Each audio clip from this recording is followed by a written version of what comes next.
გამარჯობა.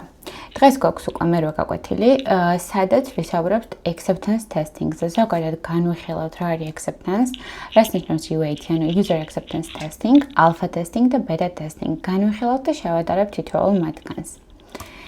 კარგი, მოკლედ, პირველ რიგში დავიწყოთ საუბარი ზოგადად acceptance testing-ზე და ვისაუბროთ რა არის acceptance testing-ი. ანუ acceptance testing-ი ქართულად ესე მარტივად რო გავიგოთ, იქნება მიმღებლობის ტესტინგი, ანუ რამდენად მისაღებია რაღაც ფუნქციონალის მუშაობა ამ შემთხვევაში ბიზნესისთვის და მომხმარებლისთვის. ანუ ზოგადად acceptance testing გამოწვევს იმას, თუ რამდენად მისაღები არის ეს კონკრეტული ფუნქციონალი, როგორც მუშაობს, რამდენად არის საბოლოო სახე მისი მისაღები ბიზნესისთვის და მომხმარებლისთვის. ზოგადად ის მოთხოვნები, რაც ბიზნესს აქვს, ანუ რაღაც ბიზნეს ლოგიკა, მაგალითად რაღაც ბიზნეს წესები, აი ამ ყველაფერს რამდენად ერგება და ემთხვევა სწორად ფუნქციონალის მუშაობა, ანუ არა ტექნიკური მხარე მხოლოდ, რაც გულისხმობს მაგალითად ტექნიკურად რაღაც როგორ მუშაობს, რამდენად სწრაფად მუშაობს და ასე შემდეგ, არამედ უშუალოდ აი ეს ლოგიკა, ბიზნესის ლოგიკა, რაც ბიზნეს შეიძლება ქონდეს გაწერილი, ანუ რაღაც კონკრეტული წესები, მოთხოვნები, აი ამ ყველაფერს რამდენად ერგება ამ ფუნქციონალის მუშაობა და რამდენად შეესაბამება. ანუ გვაქვს ორი ნაწილი, ერთი მხარე არის technical QA, ანუ ტექნიკური მხარე, რომელიც ამოწმებს ზოგადად მუშაობს თუ არა ფუნქციონალი, რაიმე ხარვეზი ხო არ არის, ძალიან ნელა ხო არ მუშაობს და ასე შემდეგ. და მეორე მხარეს ეს არის acceptance testing-ი, რომელიც უშუალოდ არკვევს და ამოწმებს იმას, რამდენად აკმაყოფილებს ეს ჩვენი ფუნქციონალი ბიზნესის მოთხოვნებს. კარგი, ახლა ვისაუბროთ ზოგადად რა საჭიროება აქვს acceptance testing და რა შეგვჭირდება ის. მოკლედ, შესაძლოა ჩვენ როგორც ტესტერებმა რაღაც კონკრეტული ფუნქციონალი დავტესტოთ, ჩვეულებრივად ტექნიკურად გავტესტოთ ის და მას არანაირი ხარვეზი არ გქონდეს, ანუ ტექნიკურად იდეალურად მუშაობდეს. არც არანაირი ბაგი ვიპოვოთ, ან მოკლედ გამართულად კრიტიკული ბაგი არ გვაქვს და ტექნიკურად ეს ფუნქციონალი მუშაობს გამართულად. ანუ ჩვენი გაწერილი ტესტ კეისები ყველა ჩაბარდა, ასე რომ ვთქვათ, ყველა წარმატებით შევასრულეთ და ეს ფუნქციონალი მოკლედ QA-ის დონეზე მუშაობს სწორად. თუმცა ამ შემთხვევაშიც კი შესაძლოა მოხდეს ესეთი რაღაც, რომ ბოლოს, როდესაც უკვე ეს ფუნქციონალი მივა უშუალოდ ბიზნესამდე, ანუ კლიენტთან ან მომხმარებელთან, მოკლედ ეს ბიზნესის მხარე ამბობდეს, რომ არა, ეს ის არ არის, რაც მე მჭირდებოდა. ანუ ეს ფუნქციონალი სწორად კი მუშაობს, როგორც უნდა მუშაობს, აი მაგალითად რაღაც ფორმის შევსება იყოს, ან რაღაც გადარიცხვა მაგალითად, ხო? კი, ნამდვილად, ანუ მომხმარებელს შეუძლია რომ ვთქვათ გახსნას რაღაც აპლიკაცია, შეიყვანოს რაღაც თანხა დააჭიროს გადარიცხოს, ეს თანხა გადაიცხოს, მაგრამ იქ იყოს რაღაც ბიზნესის წესები, ესე რომ ვთქვათ, აი მაგალითად რაღაც მინიმალური ოდენობა თანხის კონდეს დაწესებული, ან მოკლედ რაღაც რაც ბიზნესის მხრიდან უნდა ბიზნეს მოთხოვნებს შექვს გაწერილი და უნდა რომ ესე მუშაობდეს, თუმცა ისე არ მუშაობს. ანუ უშუალოდ ბიზნესის მოთხოვნებს არ ეკმაყოფილებს, თუმცა ზოგადად ფუნქციონალი თავის საქმეს აკეთებს და მუშაობს. მოკლედ, სწორედ ამისთვის არის საჭირო acceptance testing-ი, რომელიც არის რეალურად საბოლოო სტეპი, ასე რომ ვთქვათ, ბოლოს საფეხური, იქამდე ვიდრე უშუალოდ მომხმარებელთან და რეალურ მომხმარებელთან და რეალურ ბაზარზე გავა ჩვენი ფუნქციონალი და ჩვენი აპლიკაცია. აქამდე ამოწმებს, ანუ ეს ბოლო ნაწილი უკვე QA-ის ტესტირების შემდეგ, ბოლო ეტაპი, ეს არის acceptance testing-ი, სადაც უშუალოდ მოწმდება, რამდენად აკმაყოფილებს ბიზნესის მოთხოვნებს და ბიზნესის მხარეს თვის, რამდენად მისაღები არის ეს ფუნქციონალი, როგორც მუშაობს. კარგი, ახლა ვისაუბროთ acceptance criteria-ზე. Acceptance criteria არის ესეთი რაღაც, რაც მგონია რომ ძირითად შემთხვევაში აუცილებლად შეგხვდებათ. მოკლედ, ზოგადად acceptance testing-ზეც გაგიკეთებიათ თუ არა და ასევე acceptance criteria-ზე დაგიწერიათ თუ არა, მსგავსი შეკითხვა თითქმის უმრავლეს შემთხვევაში აუცილებლად შეგხვდებათ. ამიტომ კარგი იქნება რომ კარგად გაეცნოთ და თავადაც შეგიძლიათ შემდეგ ვცადოთ, ესე რომ ვთქვათ, დავალების კუთხით, უბრალოდ ვცადოთ და გაწეროთ რაღაც ფუნქციონალებზე acceptance criteria. ესე იგი, acceptance criteria არის ის კრიტერიუმები, რა კრიტერიუმების მიხედვითაც მოწმდება საბოლოოდ მისაღები არის თუ არა ეს ფუნქციონალი. acceptance criteria არის ის კონკრეტული კრიტერიუმები, რაც გაწერილი გვაქვს, რის მიხედვითაც მოწმდება საბოლოოდ ეს რამდენად მისაღები არის. ანუ ფუნქციონალის ესე თუ ის მუშაობა, როგორც მუშაობს, რამდენად მისაღებელი და რამდენად accepted არის საბოლოოდ. ამ შემთხვევაში user story რა წარმოვიდგინოთ ესეთი, მომხმარებელს უნდა შეეძლოს online მაღაზიაში პროდუქტის შეძენა. ანუ user story გვაქვს ესეთი, რომ უბრალოდ ანუ რაღაცა უნდა შეიქმნას მოკლედ ფუნქციონალი, რის მიხედვით საბოლოოდ უნდა მივიღოთ ის სახე, ანუ user story უნდა იყოს ის, რომ მომხმარებელმა უნდა შეეძლოს, რომ online მაღაზიაში წარმატებით შეიძინოს პროდუქტი. თუმცა ეხლა მას ანუ ესე რომ ვთქვათ, მხოლოდ აი ამ user story-ით ხომ ვერ გავიგებთ კონკრეტულად რა როგორ უნდა შესრულდეს, ანუ რა იმისთვის რომ მომხმარებელმა შეეძლოს წარმატებით პროდუქტის შეძენა, რაღაც სხვადასხვა რაღაცები გვჭირდება, ხო? ამ შემთხვევაში ეს არის acceptance კრიტერია. და acceptance კრიტერიაში გვექნება გაწერილი შემდეგნაირად, მაგალითად, მომხმარებელმა უნდა შეეძლოს პროდუქტის წარმატებით დამატება კალათში. მომხმარებელმა უნდა შეეძლოს შეკვეთის გაფორმება, უნდა შეეძლოს მაგალითად სწორად უნდა ამოუგდოს ფორმა, სადაც შეიყვანს თავის მისამართს. შეკვეთის გაფორმება საბოლოოდ უნდა მოხდეს წარმატებით და მოკლედ ბოლოს უნდა მიიღოს ეს confirmation email-ი.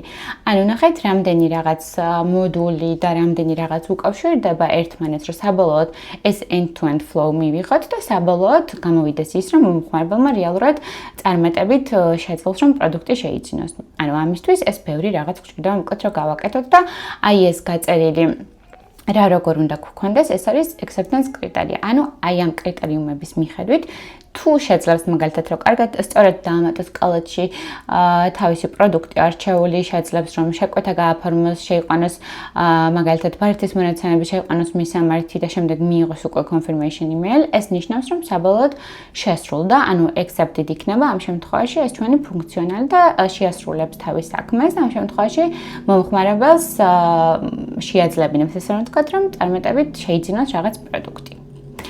კარგი. ეხლა ვისაუბროთ UAT-ზე, user acceptance testing.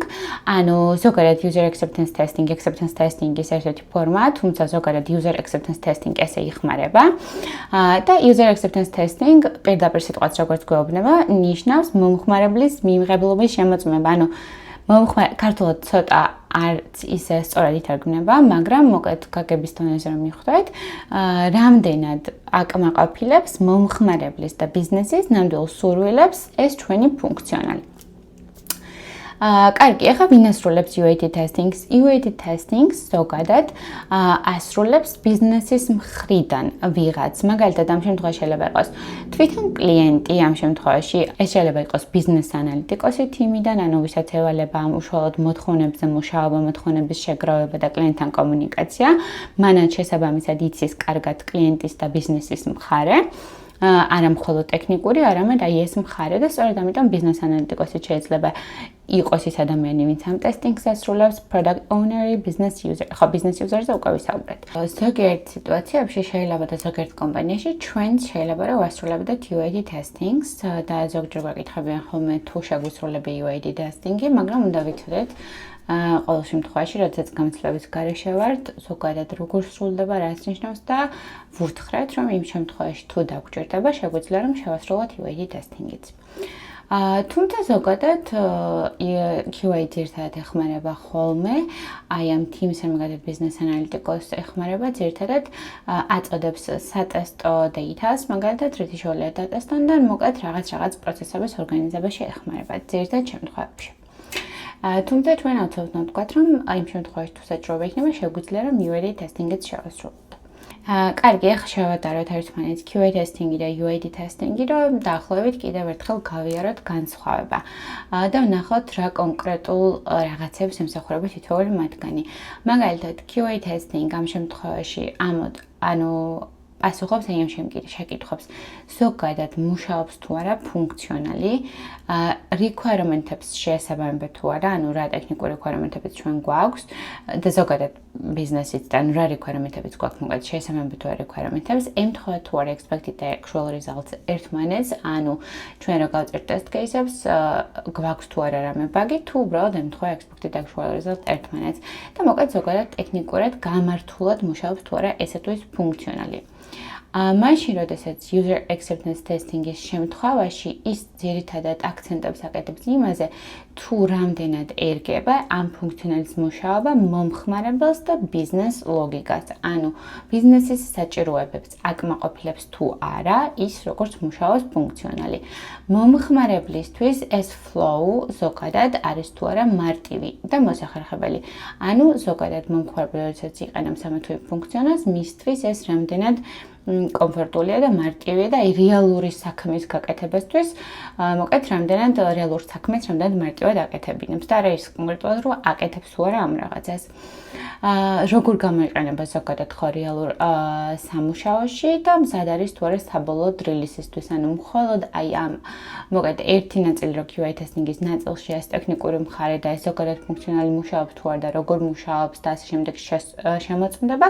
ბოლოს უკვე user acceptance testing-საც მოკლედ იმის დადასტურება მოხდება, რომ ბიზნესის მხარისთვის და ასევე მომხმარებლისთვის ზოგადად მისაღები არის, უკვე accepted არის ეს საბოლოოდ სახე, როგორც გამოიყურება ფუნქციონალი და მხოლოდ ამის შემდეგ ხდება უშუალოდ უკვე რილიზისთვის მზადყოფნა. ანუ მოკლედ QA-ს მხრიდან დატესტილია, ბიზნესის მხრიდან და კლიენტის მხრიდან UAT ტესტინგიც ჩატარებული და უკვე ამ შემთხვევაში გვაქვს green light, ასე რომ ვთქვათ, რომ ესათვის ფუნქციონალი მზად არის რილიზისთვის და უშუალოდ საბოლოო end user-თან გასასვლელად.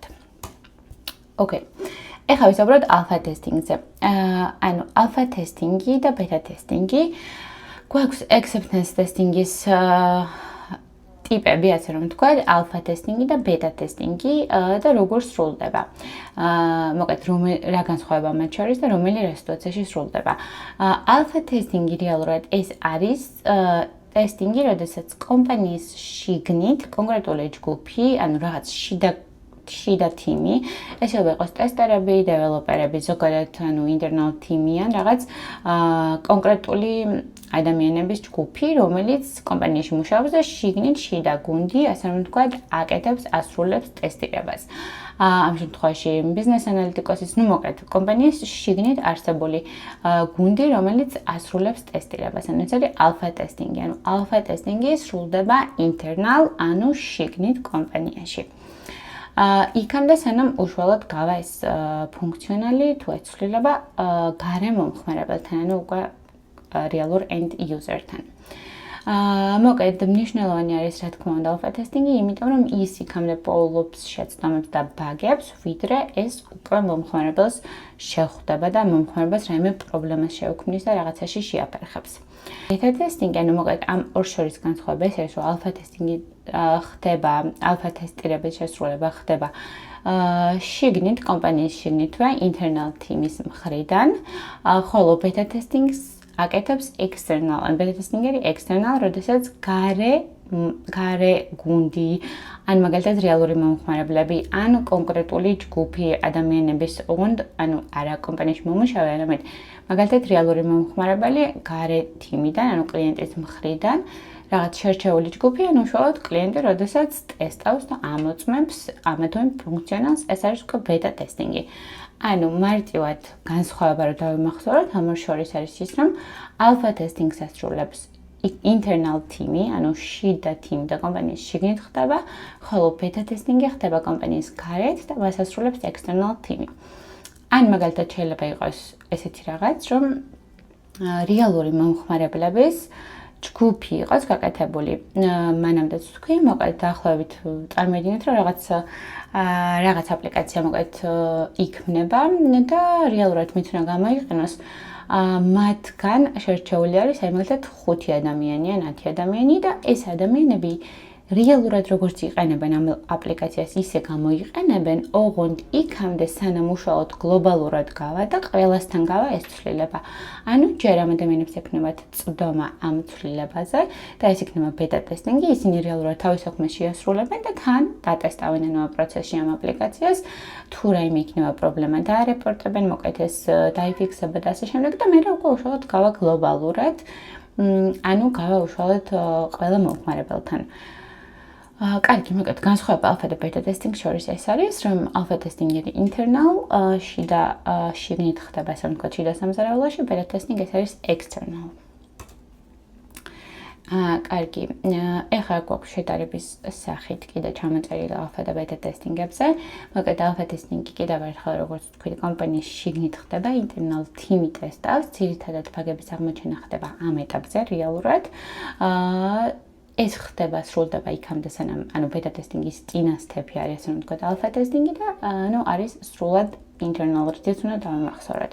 ბეტა ტესტინგს რაც შეეხება, გარემო მომხმარებლები ამოწმებენ, რეალური მომხმარებლები ტესტავენ ამ ფუნქციონალს, მისი შემოწმება ხდება რეალურ გარემოში და შეიძლება მაგალითად მომხმარებელს ჩვევებთ, ვისაც რა კომპიუტერი აქვს, ვინც რა ბრაუზერს იყენებს, მოკლედ და ასე შემდეგ ისე გამოიყენებს, როგორც რეალურად იყენებს ამ აპლიკაციას და ფუნქციონალს, ანუ რეალურ გარემოში ხდება ტესტირება. ეს ხდება უკვე ალფას შემდეგ, ანუ მომდევნო სტეპი არის და რა თქმა უნდა არის external, იმიტომ რომ external team-ი ამოწმებს. კარგი, მოკლედ დაახლოებით წარმოვიდგინოთ პროცესი თანმიმდევრულად, თუმცა რასაკვირველია ეს რეალურ პროექტებში ესე იდეალურად გაწერილი და იდეალურად თანმიმდევრულად არ ხდება და ყველა კომპანია კიდე განსხვავებულად აკეთებს რაღაცებს, თუმცა მოკლედ ზოგადად რო წარმოვიდგინოთ, შემდეგნაირი არის პროცესი. ჯერ ხდება development-ი, როდესაც რაღაც უშუალოდ იწერება კოდში და development-ი ხდება, ანუ შექმნა რაღაცა ფუნქციონალის. შემდეგ ხდება QA testing-ი, სადაც QA ამოწმებს და ტესტავს ამ ფუნქციონალს დამცვლელებას. ალფა ტესტინგი, ანუ internal გუნდი, როდესაც ტესტავს, მაგალითად business analytics-ი, მოკლედ შიდა თიმი, ან თუნდაც თვითონ QA ან developer-ი. შემდეგ ხდება beta ტესტინგი, როდესაც external თიმი, ანუ კონკრეტული იუზერების ჯგუფი მაგალითად ამოწმებს ამ ფუნქციონალს. საბოლოო რაღაცები იფიქსება, ამ ყველა სტეპიდან გამომდინარე, თუ რომელიმე სტეპზე რაიმე ბაგი და პრობლემა აღმოჩნდა და უკვე უშუალოდ ხდება production release-ი, როდესაც მომხმარებელთან, ანუ end user-ებთან, ანუ საბოლოო რეალურ მომხმარებელთან გადის ეს ცვლილება, ესე თუ ის ფუნქციონალი.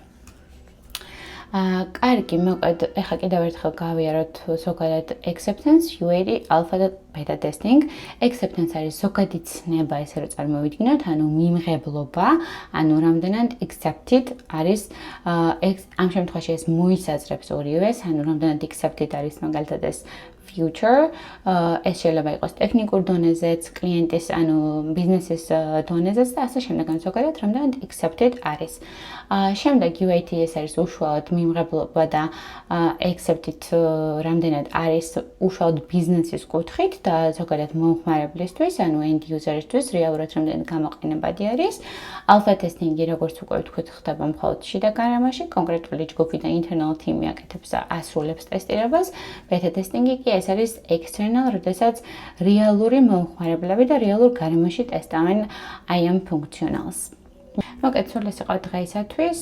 რასაკვირველია, კიდევ ერთხელ შეგახსენებ, რომ თუ ტესტინგის შესწავლა გინდა ქართულ ენაზე და თანაც უფასოდ, ეს არის იდეაში ერთადერთი წყარო, სადაც შეგიძლია შეისწავლო უფასოდ და ქართულ ენაზე ტესტინგი და ასევე აქ კიდევ ერთხელ ვიტყვი, თუმცა კიდევ ცალკეც ვიტყვი აუცილებლად იმას, რომ საკმაოდ ბევრი შეკითხვა შემომდის იმაზე, თუ რეალურად შესაძლოა თუ არა სამსახურის პოვნას ჩემი უფასო კურსით და რა თქმა უნდა, ანალოგიურ ცოდნას და ანალოგიურ პრაქტიკას, ანალოგიურ თეორიას, მოკლედ ყველაფერს იგივენერად მოგაწვდით და ყველაფერში მართლა მაქსიმუმს ვდებ იმისთვის, რომ სრულად ყველაფერზე წარმოდგენა შეგექმნათ და ყველაფერი იცოდეთ საბოლოოდ, როდესაც კურსს დავამთავრებთ, ამიტომ რასაკვირველია, ჩვეულებრივ შეძლებთ დასაქმებას ისევე, როგორც ფასიანი კურსებით შეძლებდით და მოკლედ იმ კითხვას, რომელიც თითქმის ყველაზე ხშირად ისმევა ჩემს ინბოქსში, ჭირდებათ თუ არა ფასიანი კურსის გავლა, რომელიც ჩვენთან საკმაოდ ძვირი ღირს, კიდევ ერთხელ გეტყვით და შეგახსენებთ, რომ არა, რადგან ის განსხვავებულს არაფერს არ მოგცემთ.